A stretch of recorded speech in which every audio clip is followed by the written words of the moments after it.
This is 10 things you didn't know about Into the Wu-Tang 36 Chambers. I'm gonna be dropping some knowledge on some facts about some of the songs, the gear used to make the beats, and the Kung Fu movie samples from the album. But make sure you make it to number 10, because after that, I got a special bonus, yo. So let's get started with the first fact, yo. I'm gonna pass it off to RZA from his video with Vanity Fair so he can break down the title.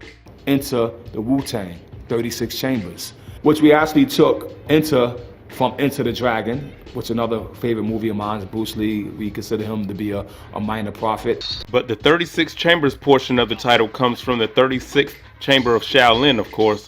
But what's more, in an MTV rockumentary on Wu-Tang Clan, they explain how 36 Chambers goes much deeper than just coming from a movie title. King of 6 is 9 if you want to start getting the numbers. You got 4 chambers in your heart. 9 planets. You got 9 members in the clan on that album. It's like 9 scientists or 9 doctors. 9 times 4 is 36.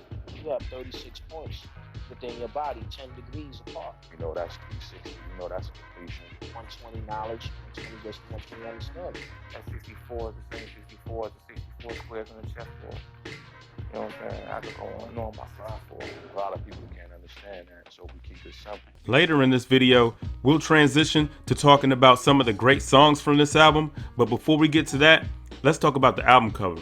First of all, if you want to know who's featured on the album cover, you and me both, because everybody's face is covered up. But what I do know is that Danny Hastings was the photographer for the 36 Chambers cover. In an interview with EgoTripLand.com, Hastings reveals that if every member of the clan would have been able to show up for the shoot, they would have shown their faces. But since not all of them were there, we had to use the stocking mask. But I'm like that. I think of solutions in the moment while we're going. I always like the work that I do that doesn't have the artist on the cover, using pictures and telling a story. I think my school for this was really rock and roll. Looking at all these rock and roll albums as a kid, they rarely showed the artist on the cover. And if they did, it was some great photography. The other 2 noteworthy things I got from this interview was about the Wu-Tang logo and how the cover was filmed at a church. I love their logo, so I was like, let's take this logo and just make a big gold logo. So I got an artist to carve it out of foam core and paint it gold. And then we got a crazy church location. It was called the Angel Orange Sands Foundation. I went and checked out the location and fell in love with it. They're still on Norfolk Street in the Lower East Side. Today, that place is gorgeous. You can't rent that place for less than 5 G's. Back then, this place was destroyed. There was like rocks coming out of the walls. It was just crazy. And according to Danny, this album's songs were recorded in Firehouse Studios, and he said it was the most disgusting studio he had ever seen. There were holes in the walls, chicken wings on the floor, empty 40-ounce bottles, and blunt wraps all over the place. But I say all that to say that in spite of, and maybe even because of all that dirtiness, some great music came out of that studio. Songs like C.R.E.A.M, Method Man, and Protect Your Neck. So let's start with the song that blew up and made the Wu-Tang Clan a household name, C.R.E.A.M. Let me tell you something about this song. The original title of it was called Lifestyle of the Mega Rich. And it had 8 minutes of lyrics. But when we got a chance to go into the studio and to record our album, I redug this track back up, and I told Raekwon and Inspector Deck that, yo, could y'all just take those lyrics you had and condense them? And they went right into it and dropped some of the craziest verses, but I knew the song wasn't complete. We needed the hook master, the man who had the witty hooks to come on, and that was Method Man. But when I came in, because they had did the song before I was even there. I mean, I came the next day, I think, and RZA was like, we need a hook for this. And my boy Ray the Ruckus used to do these. He used to take words and, you know, break each letter down. What do they call those? Acronyms. Acronyms, there you go. He would make acronyms. He took C.R.E.A.M, he said, cash rules everything around me. Fly shit I ever heard in my life. So that popped in my head, and I was like, okay, let's just put some other words to it. And my boy Weebay, Hassan, played Weebay on The Wire. Yeah. When he was a kid, I used to hang out at his crib with my boy Each and play with his toys. He was just a little dude then, and his father had this record, dollar bill y'all, dollar bill y'all, dollar dollar dollar dollar dollar bill y'all, dollar bill y'all, dollar bill y'all, dollar dollar dollar dollar bill y'all. That shit. There you go, and that's where the hook came from, right? And when Method Man took that slang and put it into that phrase and into that melodic way he does it, it became an automatic smash. And it was this song right here, C.R.E.A.M, that took Wu-Tang from gold to platinum. And while those Sirius XM and Power 106 Los Angeles clips show you where the concept and idea for C.R.E.A.M came from, in another Power 106 LA video, RZA gives us a tiny glimpse into the production process of the song. Now the original sample comes from As Long As I Got You, a song that was produced for a band called the C.R.E.A.M, produced by David Porter and Isaac Hayes. And the song never took off, back then. Right. And when I got a chance to meet Isaac Hayes, and I said, What'd you say? I told him, I sampled that song from the C.R.E.A.Ms As Long As I Got You. You know what he did? What? He hummed the piano. You mean boom, ba-da-dum, boom, boom, boom, ba-da-dum, boom, boom. Right. I said, yeah, that one. But there's actually 3 other samples that's colliding with this sample. Oh, really? Yeah, those strings and all that. I never said where it's coming from. I'm never gonna say it. Say it. No, they come back on your Now you're head. gonna say They it. will come back. Now you're gonna say it. All I can say is that I specialized in mashing 4 or 5 sounds together to get one sound. Next up, let's talk about the hook master and the song that shares his namesake, Method Man. In the Enter the Wu-Tang documentary from 1994, Method Man says that he didn't like this song. I hated it. And to this day, I still hate the song, you know what I'm saying? But it paved the way a little something too. Rakim, Old Dirty, I guess the rest of the clan, they always said that it was fat and that it was gonna do well like that. They always knew. But I myself, I'm a humble warrior, baby. For real, man. I'm my worst critic, you know what I'm saying? I hear my own stuff. It could be banging to somebody else and I'll still be doubting. Another thing that's interesting about the song Method Man is how he drew inspiration from so many different sources to write it. He discusses this further in this Drink Champs interview about the song. So you didn't like it at first? It was the rhymes. Oh, it was the rhymes. I thought they were a bit dated. But the updated part of it was the hook. Now, my mind works crazy. I don't know where I heard these records before, but it was etched in my head. Hey, you, get off my cloud. You don't know me, you don't know my stuff. Hey, you, get off my cloud. Who is that? Hey, you, get off of my cloud. Right. Now, see, now, I think that's Boosie Collins, but it was stuck in my head, right? So, You just fucked me up. So by the time I got to the METHOD, man, that was already etched in my head from, METHODOLOVE, Big Hall and Oates. Yeah. Right? Holy shit. The man part came from Master H. One of my favorite records was Music Man. The Music Man. So it was METHOD, man. So you put like 3 songs together and made your own shit. A bunch of shit. Wait, 15 years old? You did that at 15 years old? Yeah. And I was like 16, 17. I mean, it's close enough. The other hook part, I got fat bags. That's the Beatles. She's got mama.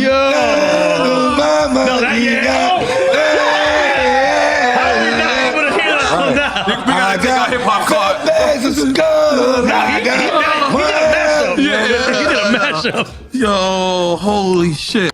And it's really crazy how he made all that work, because he's rapping about Fat Albert and Tootsie Roll Pops and famous peanut butter brands, but he put it in a hip hop context and made it sound dope. And last but not least, and let's be clear, I could talk about every song on the album, but just so we're not here all day, let's just touch on Protect Your Neck for a little bit. And you'll know why the song is called Protect Your Neck once you watch this clip from the Enter the Wu-Tang documentary. Wu-Tang represents a sword style of rhyming. Being that we are lyrical assassins, we are aware that the tongue is symbolic to the sword. Like when in motion, it produces wind. Just like when you hear the word woo, you hear wind. That's also the sound you hear when the swords are swinging on your neck. That's why we say protect your neck. Inspector Deck is the first one to rap on Protect Your Neck, but did you know that it was actually his own song at first? It was a track that all of us liked, right? But the track that we rhymed to was originally an Inspector Deck track called Blowing Up the Spot. We let everybody get on it and then strip the track. And then I rebuilt the track around everybody. So I caught the advantage right there to really feel it, because they killed it to the original track that we used. But when I had the chance to deal with the science of making sounds and putting the right sound, the right person's voice, and the right feeling at the right time, in other words, to remix it over, that's when it came out like that. And before I talk about the gear used on 36 Chambers, if you're a producer who's looking for a dope boom bap drum kit with 100 drum sounds, get back to the breakbeats. It's linked in the description box and the pinned comment below. There were 3 main pieces of production equipment that were used to make 36 Chambers. These are the SP1200, the Ensoniq EPS16, and the ASR10. Now I could nerd out on this for hours, but for the sake of time, I'll briefly go over the specs and basic functions of each production weapon of choice, and I'll let you know which machine or sampler was used to produce some of the songs from the album. First, we have the SP1200. VintageSynth.com describes it as having about 10 seconds of total sampling time, 12-bit sampling resolution, a 26.040 kilohertz sampling rate, and 256 kilobytes of memory. So as you can see, the SP1200 is a drum machine used by everybody from Q-Tip to Pete Rock to Lord Finesse, and when using it to sample, because the bit resolution and sampling rate was so low, it provided a gritty sound that's perfect for creating hip-hop songs. The Sweetwater.com article, The Gear Behind Wu-Tang Clan's Enter the Wu-Tang 36 Chambers, explains how producers were able to solve the problem of having such limited sampling time. I'll link the article below, but just to simplify it for our purposes right now, basically what producers like Pete Rock and the RZA would do is speed up the record when they sampled it, but slow it back down once it's in the machine. And the slower the speed of the sample, the lower its sonic resolution will be. In other words, from a sonic standpoint, it's the polar opposite of replaying samples with live instruments like Dr. Dre was doing on The Chronic. The beats to Method Man and Can It Be All So Simple were made with the SP1200. The EPS16, while it also is a sampler, is very different from the SP1200. The Ensoniq EPS16 sampler workstation has a 61-note keyboard, 16-bit sampling resolution, and a variable sampling rate. It has a bunch of effects that could be added on samples like normalizing and splicing, and you could use MIDI with it too. RZA used it to produce 5 songs from 36 Chambers, including Protect Your Neck and Cream. The third producer weapon of choice used on the album is the ASR10, or the Ensoniq Advanced Sampling Recorder 10. I never knew that's what that stood for, by the way. Also, I'd like to note that a lot of the information used to write the Sweetwater article came from Carlos C12 Best, who was one of the engineers on 36 Chambers.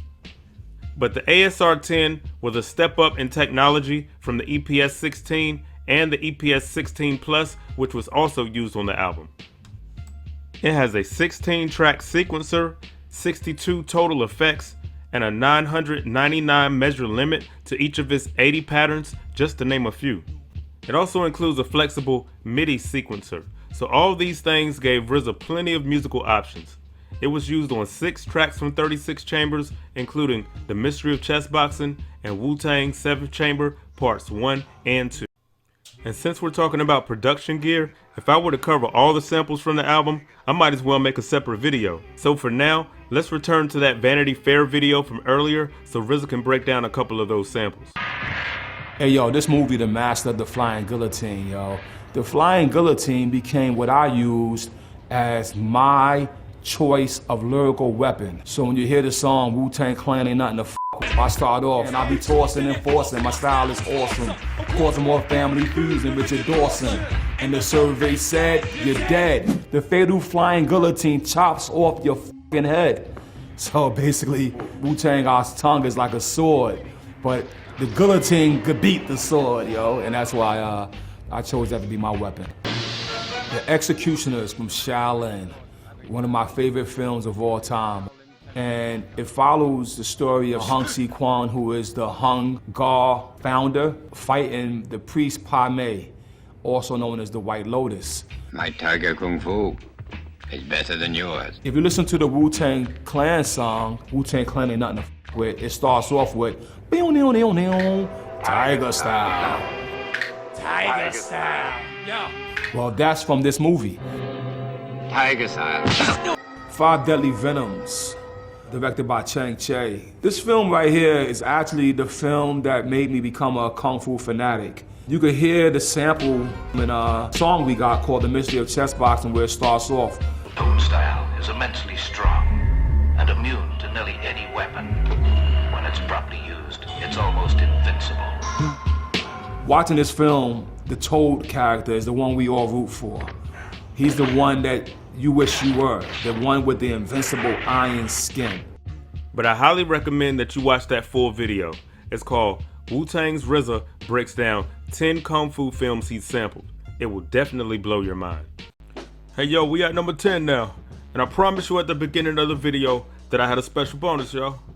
And that's coming up next, but first listen to this fact. Enter the Wu-Tang, 36 Chambers, and A Tribe Called Quest, Midnight Marauders came out on the same day, November 9th, 1993. Well, that was almost obvious, y'all. All my hip-hop heads out there, y'all knew that already. And you can see that your progress bar on the video is at the halfway mark. But I bet you didn't know that you're about to see a whole nother video, y'all. I told you Wu-Tang Clan ain't nothing to fuck with. Hello. This is 10 Things You Didn't Know About Midnight Marauders on Back to the Boom Bap.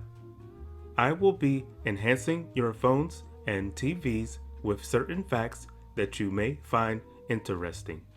Large Professor, Pharrell, and the 90s group Jade will be discussed on this program. We hope that you will find our presentation concise, well-researched, and just right. Thanks. The Tour Guide. Over this Steve Biko instrumental, let me introduce you to the tour guide from Midnight Marauders.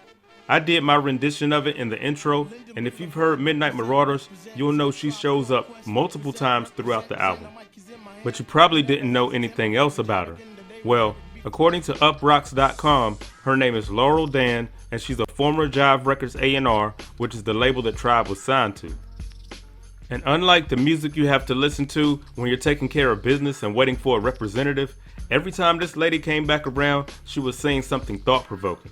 And speaking of provoking thought, this is gonna really blow your mind. If you remember, when the album starts, the tour guide says, "Hello, this is your Midnight Marauder program. I'm on the front of your cover." Well, in an interview with MTV, Q-Tip said the tour guide is meant to embody hip-hop. So that means that the lady with black, red, and green all over on those Tribe album covers represents hip-hop.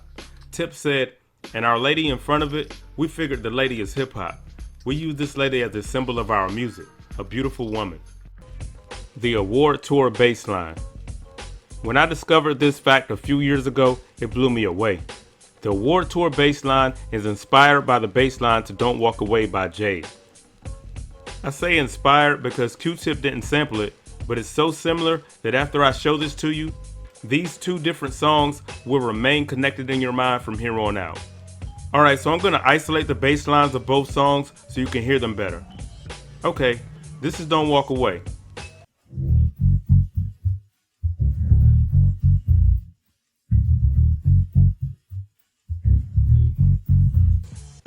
Alright, and this is the Award Tour bass line.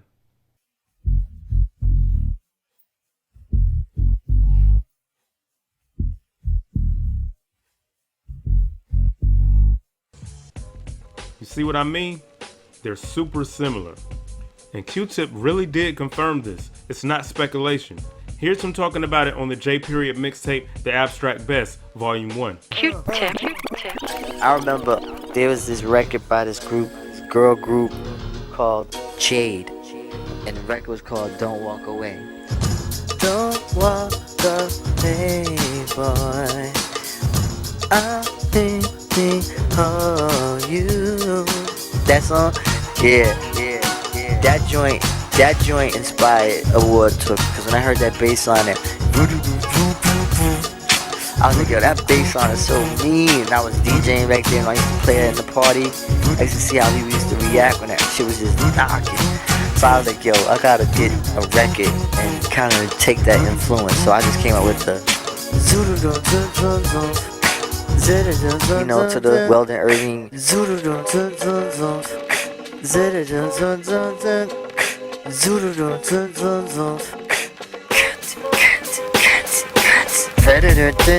know, so that record kind of, in a weird way, inspired it, because I just wanted to have that hump. I'm like a little scientist, so it's about sonics, watching how people react to certain things and how I could like take something and apply some sort of method. The album cover. This has to be one of my favorite album covers of all time. It's up there with Doggy Style and Liquid Swords in my opinion, because I'm really big on how things look visually. Looking at my copy of the cover right now, I can name probably like 90% of the people on the front and back of the cover. A site called The Boombox wrote an article that states that there are 71 hip-hop artists on the Midnight Marauders cover. In an interview with Yo MTV Raps, the late great Phife Dawg said, "We try to get everybody that we can to get on this album cover, trying to promote hip-hop unity." And did you know that there are 3 different covers to this album? Each cover has a red, green, or a black border. The black border covers are the most rare. For 30 years, I've looked at those clocks and have not understood why they belong on this album cover. But now I know what time it is. Literally. Check the time. The time on all the clocks are set to midnight. The most loved kid analogy. The title of this segment will make more sense once I tell you that in this Red Bull Music Academy interview, Q-Tip was asked about the low-end theory versus Midnight Marauders debate. He goes in depth in comparing the 2 albums sonically and gives his answer to the question of which classic is better. I mean, the debate is always between Low End Theory and Midnight Marauders. And I mean, sonically, I mean, how do you compare the two? Because, you know, they both have this impact. There was a lecture with Bob Power at the Academy several years ago, and he talks about how with Midnight Marauders it was meant to be grittier conceptually. And he felt that in a way he kind of messed that up because it sounds even more state of the art in a lot of ways. No, I don't think that was the case. I think Midnight Marauders was meant to have that sheen that it has. You know what I mean? Like I thought that it was meant to, if anything, it was meant to be boomier. Yeah. You know, in the tradition of low end, but it was always meant to have like a nice sheen to that record. Because if you listen to Low End Theory, like a lot of that sizzle, that 15K stuff, like for that 8K stuff, for all the engineers in here, like it's really hard to hear it. Maybe on the remastering, but when you listen to the original, like a lot of that top is muddled. We did a lot of that record on the Neve, like on what everybody calls the John Lennon Neve, because they had that in Battery. So we did a lot of Low End Theory on that. But when we got to Midnight Marauders, we were on the SSL, and it had a little bit more sizzle up there.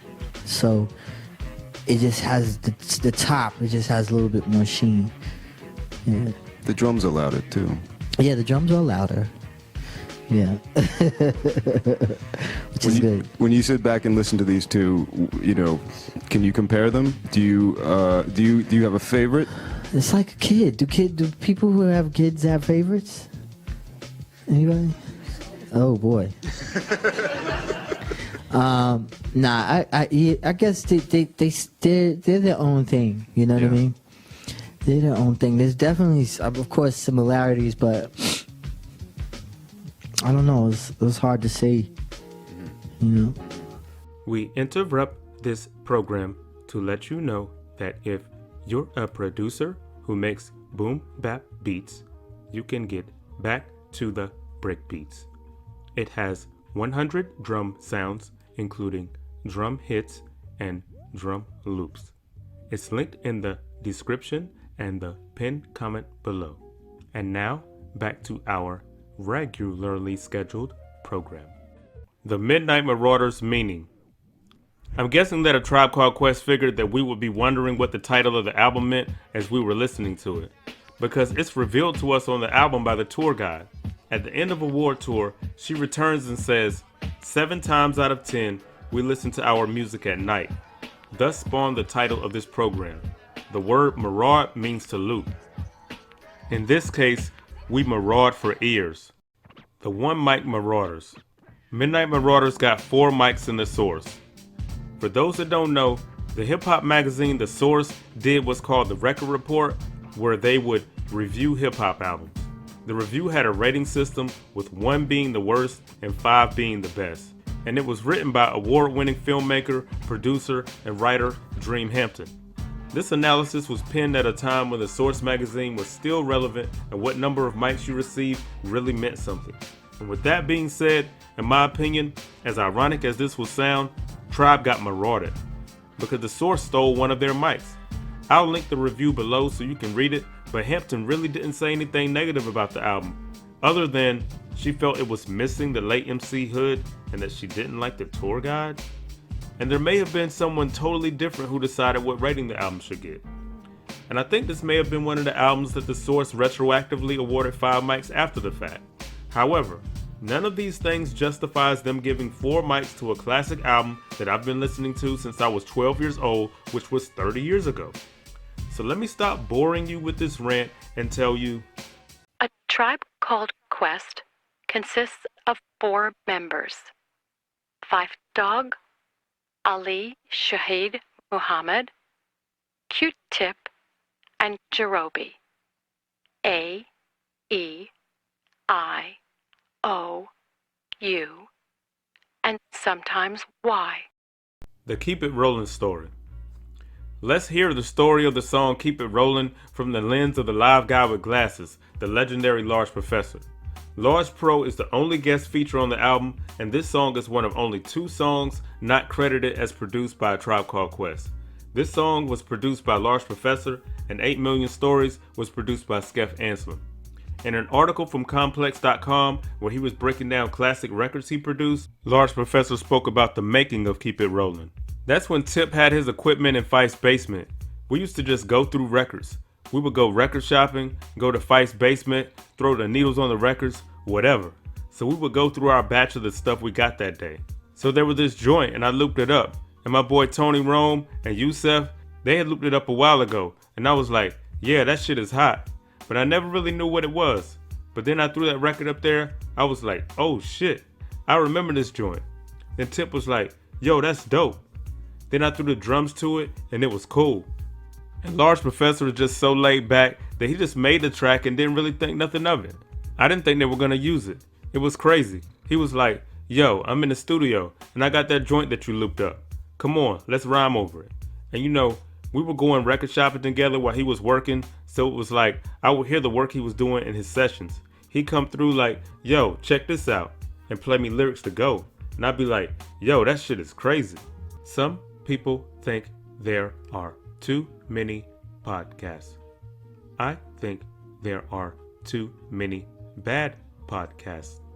A bad podcast has a bunch of people laughing and yelling, talking over their guests, and talking about nothing. A good podcast inspires you, causes you to think, and maybe makes you want to change aspects of your life. The producer who missed midnight. Pharrell Williams from the Neptunes loves A Tribe Called Quest. Pharrell used to travel to see Tribe in concert all the time, which is how he got on their radar in the first place. In a Drink Champs interview with The Tribe Called Quest, Q-Tip talks about how Pharrell almost had a verse on the Midnight Marauders album. Yeah, right. Man, you remember he was supposed to be on Beach Round the Line. Come on, go talk to the mic. Pharrell was on got a verse on Midnight Marauders actually. But then he came back for Beach when Tammy did Once Again. Yeah, I coached him through the joint on Battery. Yeah, the first joint though with Pharrell was Midnight Marauders, and we were like, yo, I was like, I fuck with this nigga, so I was like, yo, come to the studio. So it'd be a bunch of these dudes that come to the studio. He would be one of them that would come to the studio and in shit. Virginia. No, he would come from VA to New York. He just started working with Teddy. Yeah, wow. Teddy Riley. Because on the low, a lot of people don't know that he Ghost produced Bumps and Rum Shaker and all that shit. Yeah. So he was like on a come up with all that shit. So he actually first started. He put a verse up on Midnight Marauders. But in this next clip, you'll get a better understanding on why I didn't make the album. I wouldn't be doing what I'm doing right now if it weren't for Q-Tip. That guy still, to me, is like everything. Like he would just say hi, and I'd be like, ah! They let us in, and you know, He gave me a shot to rhyme on one of the songs, and I wanted it so bad that like as I'm like rhyming, my voice went out. It was like hoarse, and of course it sounded like trash, so it didn't go on the album. And I should have been devastated, but I was just like, whoa! I was just in the studio with Tip. The Chase Part 2 remix? But Khan's actually, his first verse was on the flip of, you know, the Chase Part 2 off of Marauders. A lot of people say that Khan's was like Beast Round's Light, but it was actually him and No Name, you know what I'm saying, off of that shit. So remember how I told you that Pharrell Williams could have been on Midnight Marauders, but he didn't make the album?